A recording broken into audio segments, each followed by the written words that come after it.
vamos a comenzar una nueva serie que tiene que ver con temas de ética, con el tema de la ética cristiana en el mundo actual. Normalmente, cuando se habla del tema de ética, nos vamos a lo que son los preceptos revelados en la ley de Dios, es decir, al decálogo, en general a la ley de Moisés o a los preceptos éticos que encontramos en el Nuevo Testamento, pero hay un tema que es poco trabajado y es el tema de la ley natural como base racional para una ética humana, para una ética en general, es decir, una ética que permitiría a la sociedad en general tener algunos elementos esenciales que permitirían la supervivencia de un orden social ético y de un orden social justo. Y cuando hablamos de eso estamos hablando de la ley natural como un fundamento de la moral, tanto para el creyente como para la sociedad en general, porque estos preceptos de ley natural son accesibles por medio de la razón y en consecuencia son accesibles a todo ser humano en general, redimido o no redimido. Quiero comenzar con el texto bíblico del Génesis, que es muy conocido, 1:26 al 28, donde nos habla de que Dios hizo al hombre a su imagen y semejanza y le encarga el gobierno de todas las cosas. Y en el término semejanza estamos hablando de razón, de la mente con la que Dios dotó al ser humano. El ser humano es un ser racional en virtud de que Dios le dio ese don de manera especial.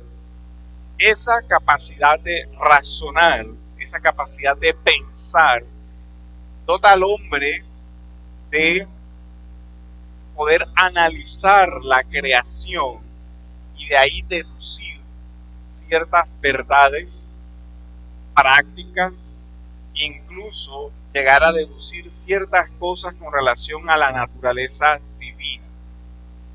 Y el descubrimiento de esta ley es universal, es decir, se extiende a todo ser humano con capacidad de razonamiento.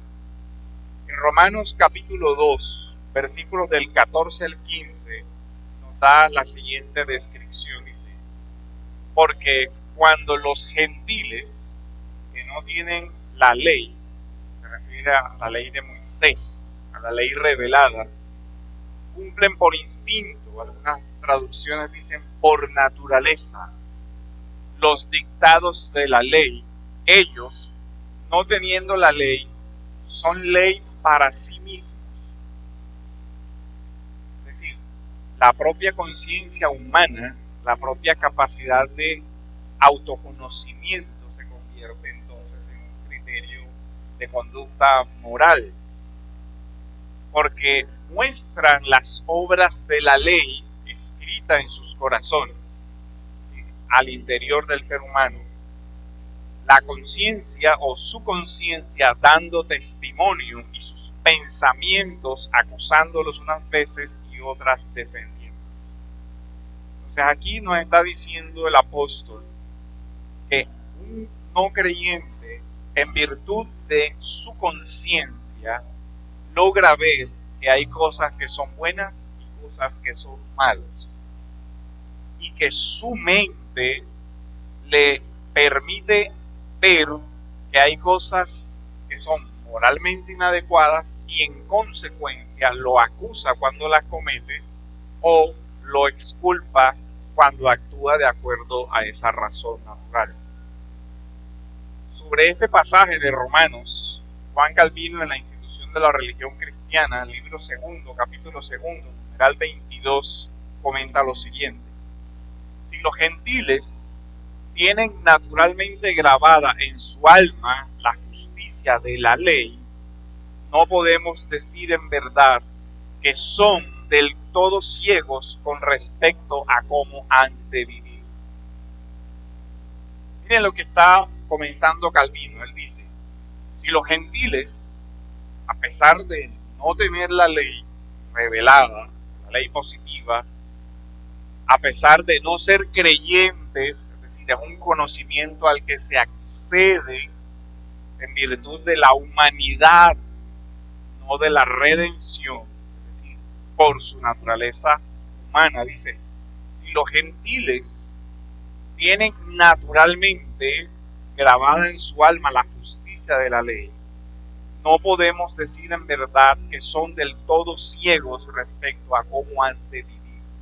Es decir, nosotros vemos que los gentiles desarrollan ciertos criterios de moralidad, de buen vivir.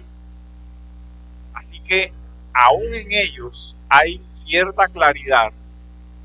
Sigue diciendo la cita, y es cosa corriente decir que el hombre tiene suficiente conocimiento para vivir bien conforme a la ley natural de la que habla el apóstol.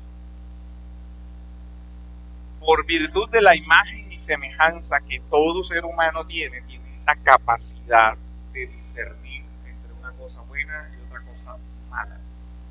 Ahora, esa facultad de la mente verdaderamente también ha sido golpeada, ¿por qué?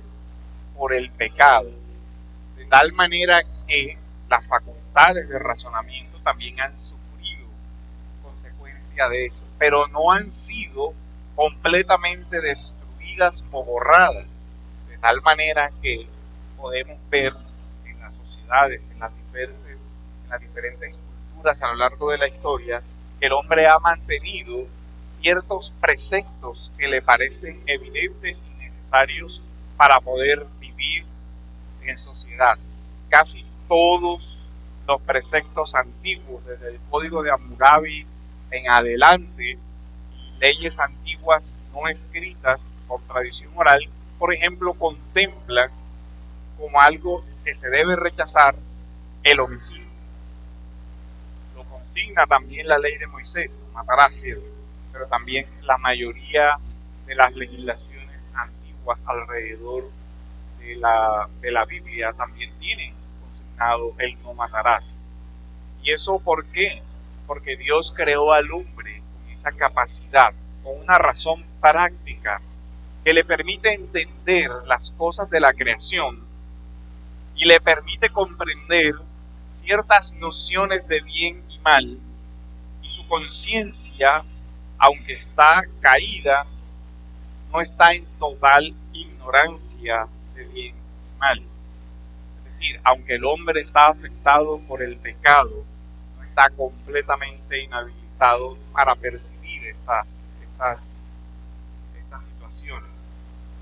Calvino sigue diciendo, cuando oímos que hay en el hombre un juicio universal para discernir el bien y el mal, no podemos o no hemos de pensar que tal juicio está por completo sano e íntegro. Es decir, Calvino dice, sabemos que en el ser humano hay una enfermedad, y esa enfermedad le impide conocer algunas cosas que debería conocer, pero el hecho es que el hombre todavía conserva, a pesar de eso, alguna luz natural en su mente y en su raciocinio para lograr entender algunas cosas y establecer ciertos límites morales. Pero cuando hablamos de ley natural, exactamente de qué estamos hablando. La definición que da Tomás de Aquino en su Suma es pues evidente que la ley natural no es más que la participación de la ley eterna en la criatura racional. Y más adelante vamos a desarrollar los conceptos de ley eterna, ley positiva, ley natural y ley humana, para que hagamos esa distinción. Pero con el tema de la participación, lo podemos explicar como precisamente el reflejo en el ser humano de atributos de Dios. ¿Recuerdan? Hay atributos que son comunicables. La inteligencia Es algo de lo que participamos los seres humanos en virtud de qué? De que Dios es inteligente, ¿cierto? La sabiduría, el amor, son cosas de las que participamos los seres humanos porque derivamos de Dios, porque Dios nos creó con esas facultades y capacidades. La voluntad de Dios es la que ha hecho al ser humano de la forma que lo ha hecho y le ha permitido participar de esas cosas. Luego volveremos sobre esa definición que es, digamos, la definición clásica. Esta definición también se encuentra antes de Tomás, se encuentra en Agustín. Una definición más moderna es la del filósofo francés Jacques Maritain, que sobre ley natural dice lo siguiente: existe, en virtud de la misma naturaleza humana, un orden o una disposición que la razón humana le puede descubrir, y según la cual la voluntad humana debe actuar para estar en concordancia con los fines necesarios del ser humano. La ley no escrita o el derecho natural no es otra cosa que eso. No es otra cosa que la capacidad que tiene el ser humano, base su razón, de lograr entender ciertas cosas, como buenas y malas. Es básicamente algo compartido por todos los seres humanos, que las cosas buenas deberían hacerse y que las cosas malas deberían evitarse. Ahora que por nuestra corrupción, aunque sepamos que cierto bien debe hacerse y no lo hagamos, precisamente nos hace culpables porque entendemos que deberíamos hacer esto y no lo hacemos, o que deberíamos evitar hacer ciertas cosas y las hacemos. A eso se refiere Pablo cuando dice: la conciencia los acusa, lo cometes, pero sabes que está mal, que te lo excusas, que te lo tratas de justificar, que tratas de darte, digamos, justificaciones. Ok, pero al final sabes que está mal. Ahora, cuando hablamos de ley natural, no se refiere a la naturaleza de los seres inanimados o irracionales.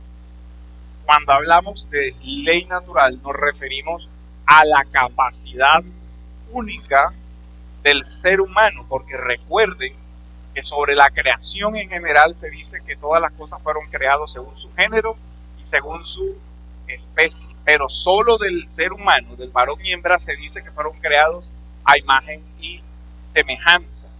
Es decir, la razón, la capacidad de raciocinio, de pensamiento, de análisis, de conciencia de sí mismo, es propia del ser humano y no de los animales. Los animales tienen cierto instinto natural, pero no tienen la capacidad de entender lo que están haciendo, como lo hace el ser humano. Así que Agustín, en su Tratado de la Trinidad, cuando habla de esta ley natural, miren lo que comenta. ¿Dónde pues están inscritas estas normas, sino en el libro de esa luz que se llama la verdad? O sea, Agustín remite la verdad. Allí está escrita toda ley justa. De allí pasa al corazón del hombre que cumple la justicia. Es decir, esa ley pasa de Dios creador al corazón del hombre que cumple la justicia. No que ella emigre a él, sino que en él pone su impronta a la manera de un sello que de un anillo pasa a la cera, pero sin dejar el anillo. El ejemplo es una ilustración del tema de la participación. Recuerden que los sellos antiguos por lo general eran anillos y que se ponían en cera. Se calentaba el anillo y se ponía luego el sello. Lo que Agustín está diciendo es: queda una imagen en el ser humano, como la imagen de cuando se pone el sello.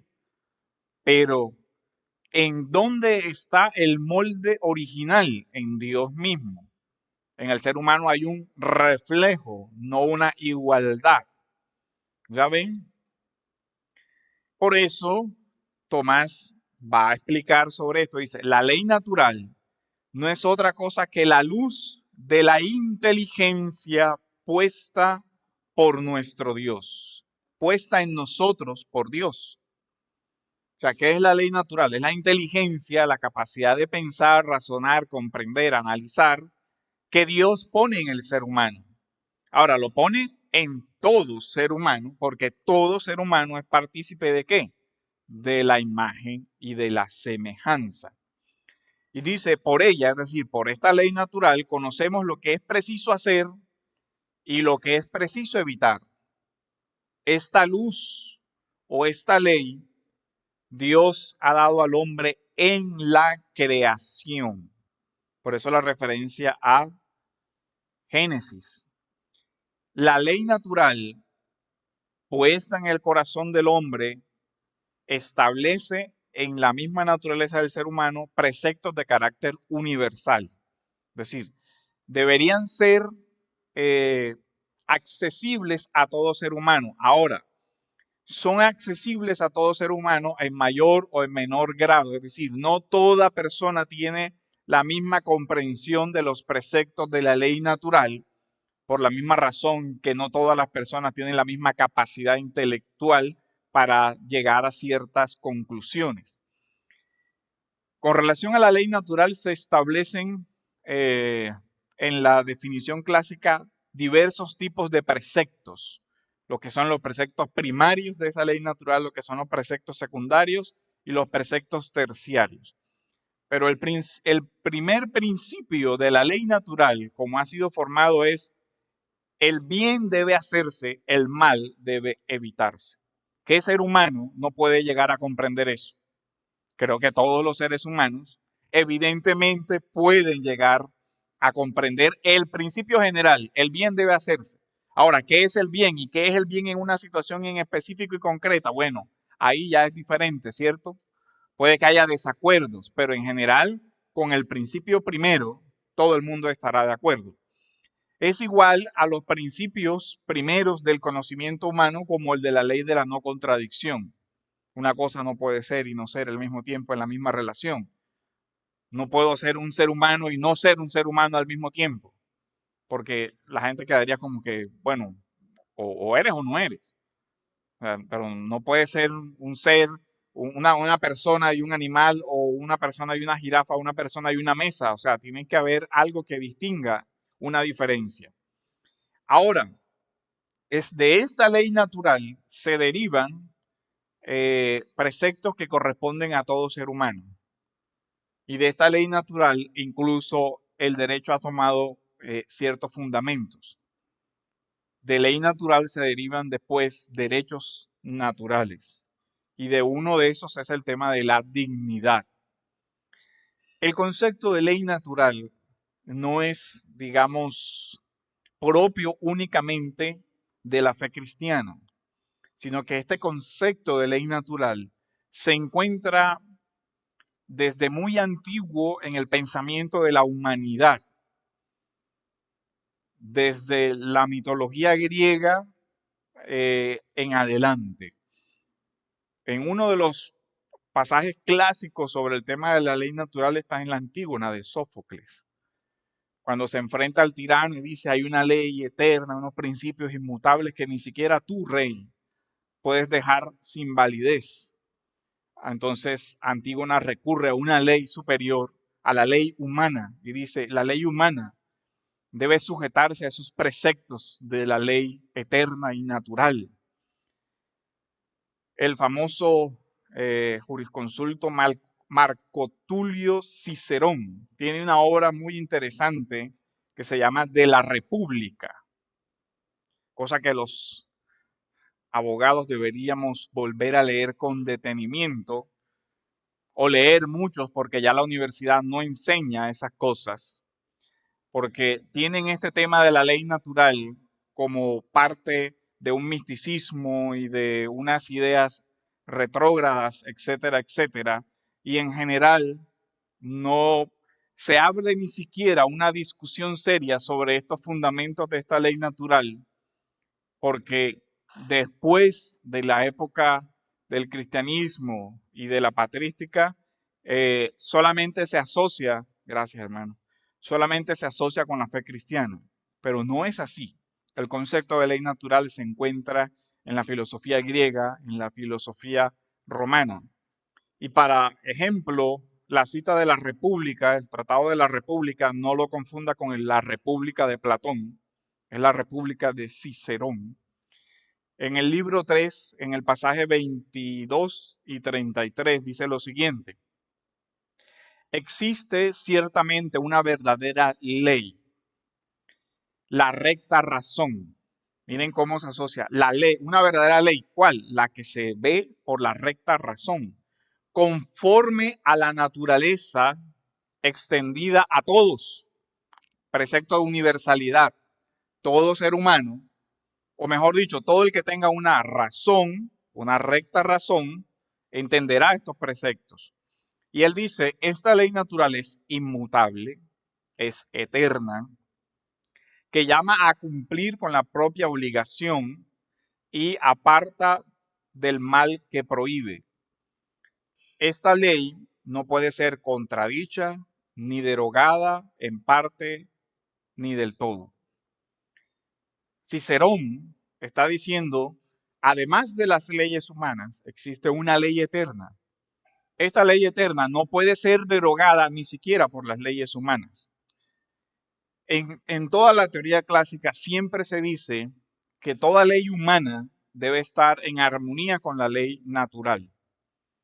Por eso en la antigüedad se hablaba de un derecho justo y de un derecho injusto.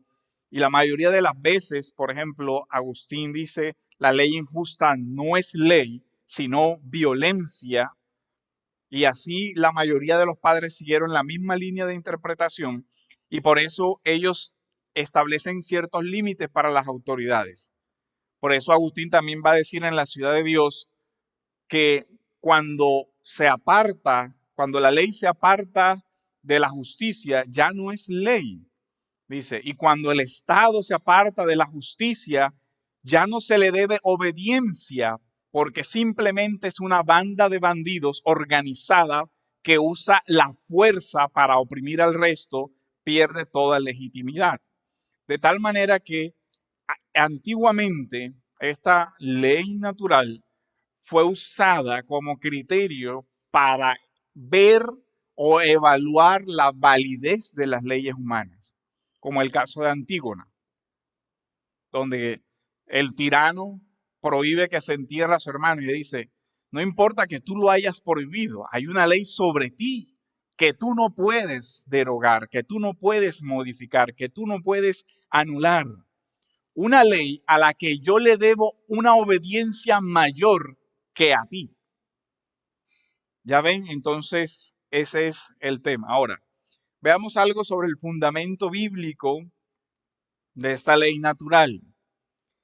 Ya citamos el texto de Romanos, donde dice los gentiles, pero ahora veamos cómo Pablo maneja el concepto de la naturaleza en el mismo Romanos, en el pasaje que tiene el versículo 26 y 27.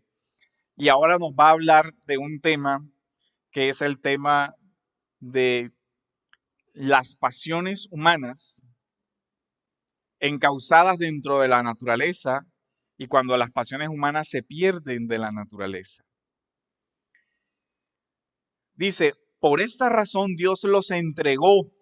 Miren que estamos hablando en el contexto de un juicio divino. Dios los entregó a pasiones degradantes, porque sus mujeres cambiaron la función natural por la que es contra la naturaleza, el tema del lesbianismo. De la misma manera también los hombres, abandonando el uso natural de la mujer, se encendieron en su lujuria unos con otros, cometiendo hechos vergonzosos hombres con hombres y recibiendo en sí mismos el castigo correspondiente a su extravío. Miren que después él va a usar la expresión ley para sí mismos, consecuencia para sí mismos. ¿Ya ven la relación? Cuando el hombre vulnera la ley natural, que es una ley para sí mismo, él mismo sufre la condena. y no es raro que la culpa, la, la pérdida del sueño y el desequilibrio mental de muchas personas tenga que ver con que están atentando contra su propia naturaleza. Por eso los índices de suicidio de las personas homosexuales es más alto que el de la media promedio de cualquier otra persona, aunque ellos lo quieran negar. El índice de problemas de naturaleza mental en esa población es mucho más elevado que el de cualquier otra población. ¿Por qué? Porque están atentando contra sí mismos, porque no es lo natural. Entonces, ahora, de paso aquí, vemos cómo este concepto de ley natural ha resurgido principalmente en el debate de las leyes sobre este tema de la ideología de género. La Iglesia en parte ha vuelto a rescatar este tema por esto, pero el antecedente de la vuelta al derecho natural viene de la posguerra. Miren, el mundo griego, desde las tragedias griegas, manejó el concepto de ley natural. Llega el cristianismo, Pablo dice, sí, hay una ley natural, reconoce esta parte. De ahí en adelante, el derecho romano, influido por el tema del cristianismo, incorpora dentro de su teoría jurídica la ley natural. Y esto fue así hasta 1800, 1900, con el tema del positivismo jurídico que dice, derecho es lo que la voluntad general diga que es. El derecho es la norma. El derecho son las leyes. Y se reduce el tema. Lo que la voluntad de la mayoría diga que es derecho. Ahora, ¿qué pasa si la voluntad de la mayoría dice que los judíos no deben existir? Somos la mayoría, tenemos derecho, todos nos ponemos de acuerdo, esto es una democracia, hay que matar a los judíos, sí, todos votamos, estamos de acuerdo, se aprobó la ley conforme al procedimiento, es justo. Un positivista diría, sí, porque es la voluntad de la mayoría, y ahí se acabó la discusión. Entonces, ahora, cuando se da el tema de los famosos juicios de Nuremberg, salió este tema a relucir. Cuando se le pregunta a todos los generales nazis, a todo el mundo, ¿cómo se declara de los delitos que se le imputan? Inocente. Y hasta el fiscal se quedó con los ojos abiertos. ¿Cómo así inocente? Dice, claro, yo actué conforme a derecho. Aquí está la ley, aquí están mis órdenes, yo estaba sujeto a órdenes, yo soy un funcionario del Estado y el Estado emitió esta resolución. Esta ley dice que debía hacerse esto, yo obedecí la ley, ¿por qué me procesan? Entonces todo el mundo quedó, ¿y ahora qué hacemos? Porque era verdad que la ley había sido expedida de acuerdo al procedimiento válido y vigente de la época. Y dice, bueno, pero es que hay cosas que van contra la dignidad humana y es una cosa evidente. Y se vuelve al tema del concepto del derecho natural. Pero esa es la vuelta moderna. Pero desde la antigüedad, Pablo ya había dicho que el problema estaba en la mente del ser humano. En el versículo 21 del capítulo 1 dice, pues, aunque conocían a Dios, y esto es interesante, porque si usted ve los textos anteriores, que son versículo 18, está hablando de los gentiles, no está hablando de los creyentes.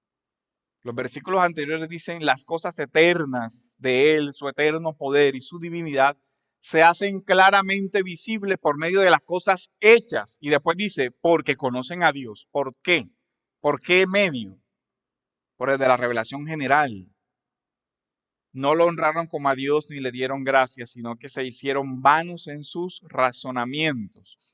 ¿Cuál es el razonamiento? Los mismos que debían llevarlos a descubrir la ley natural, pero no la descubren porque su necio corazón fue entenebrecido. Esa es la razón. Ahora, recordemos el concepto de imagen de Dios. El hombre, en virtud de esa imagen, puede ver el orden creado y deducir del orden creado cierto conocimiento. Los salmos, en el Salmo 19, que es un texto que conocemos muy bien, dice: los cielos proclaman la gloria de Dios y el firmamento anuncia la obra de sus manos.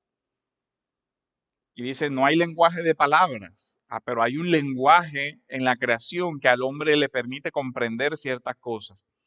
Y eso es desde el versículo 1 al versículo 6. Del versículo 7 en adelante ya comienza a hablar de la ley revelada, es decir, de la ley que ya Dios por misericordia da al hombre. Los proverbios nos dejan ver que en virtud de la razón, el ser humano puede deducir ciertos principios morales en los instintos con los que Dios ha ordenado la baja creación. Dios da una dirección de sabiduría a todas las cosas que Él ha creado. Y esas cosas pueden ser analizadas por el hombre, y hay cosas de las que, de ese orden natural, el hombre debería aprender. Ve, mira la hormiga, perezoso, observa sus caminos y sé sabio, la cual sin tener jefe, ni oficial ni señor, prepara en el verano su alimento y recoge en la cosecha su sustento. Ahora, ¿por qué lo hace la hormiga? No porque la hormiga sea inteligente, racional, ni nada de eso, porque no tiene esa capacidad, ¿cierto? Pero Dios le ha dotado de un instinto de orden, de un instinto de hacerlo en su tiempo. Y le dice al ser humano: mira eso, tú que sí tienes la capacidad de entenderlo, analízalo. Este animalito es diligente y él no tiene razón, o sea, no tiene capacidad de análisis. Pero tú eres un perezoso, siendo que deberías tener mayor capacidad de análisis de que eso está mal. Entonces, ahí vemos cómo la ley natural va refiriéndose a eso. La razón con la que Dios dotó al hombre le permite descubrir esos principios evidentes, fundamentales del conocimiento y de la acción moral. Ahora, ¿esto por qué viene a ser relevante? Porque en el debate público actual, el creyente debe ver que hay un puente de diálogo con otras personas. Y precisamente este tema de la ley natural se convierte en ese puente de diálogo con relación a muchos temas dentro del orden social moral. Por ejemplo, todo este tema de las leyes de la ideología de género y muchas otras, donde la razón, los argumentos de razonabilidad práctica pueden llegar a ser usados como un vehículo para que algunas personas entiendan el porqué de la oposición de la iglesia a este tipo de prácticas. Porque por lo general, uno de los argumentos es: eso es un tema religioso.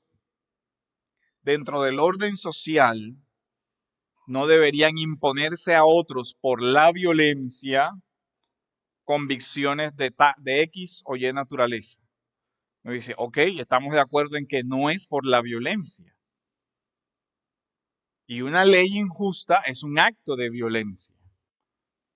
Si tú y una ley irracional es un acto de violencia y de poder, entonces una ley irracional o que no respete la naturaleza también es un acto de violencia que ustedes están imponiendo sobre otros. Estamos en el mismo escenario. Lo razonable, la razón práctica. Ahora, es cierto que en el creyente está una mayor claridad porque tenemos, además de la ley natural, la ley positiva revelada por Dios. Pero los preceptos no chocan. Lo que es diferente es cómo se accede. ¿Cómo accede el creyente a preceptos como no matarás? Bueno, porque la ley de Moisés lo dice. Ok, Dios lo reveló expresamente. Pero ¿cómo han llegado otras sociedades a decir no matarás? ¿Cómo han llegado a eso?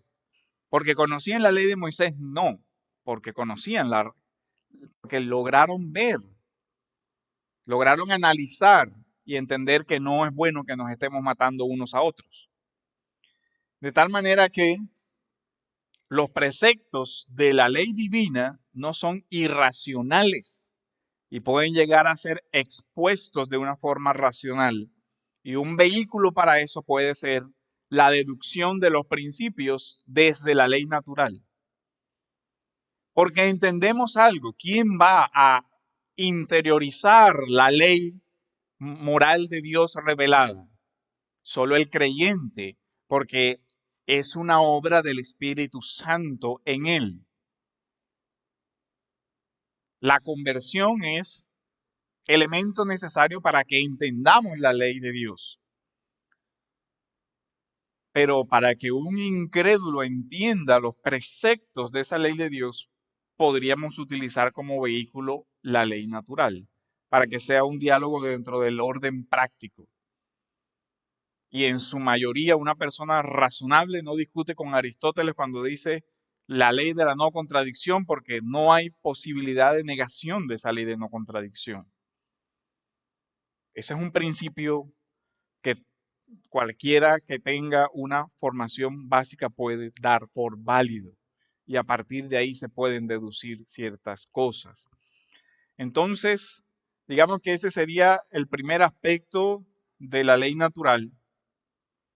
Nos faltaría desarrollar todo lo que tiene que ver sobre los distintos tipos de la ley, como la ley eterna, la ley natural, la ley positiva, la ley humana. Pero ya no nos queda tiempo, entonces va a quedar para el desarrollo de la siguiente lección. En los grupos está este texto, este documento que se llama Los Fundamentos de la Ética. También hay otro que se llama Justnaturalismo Teológico, que complementa este artículo. Aquel, o el segundo, ya es un poquito más complejo en la terminología, porque sí lo escribí pensando en alguien que tiene alguna formación en derecho. Pero si pasan primero por este, pueden después llegar al otro y complementar ciertas cosas. Entonces, vamos a terminar aquí esta primera parte. No sé si hay dudas, preguntas, comentarios. Yo sé que el tema es complejo. Tratamos de que sea lo más accesible a alguien que no tenga una formación previa, pero también la idea es que estudiemos, hermanos, que profundicemos en estos temas, que leamos los materiales que se están circulando para poder, digamos, tener una mayor comprensión y aprovecho de estos temas.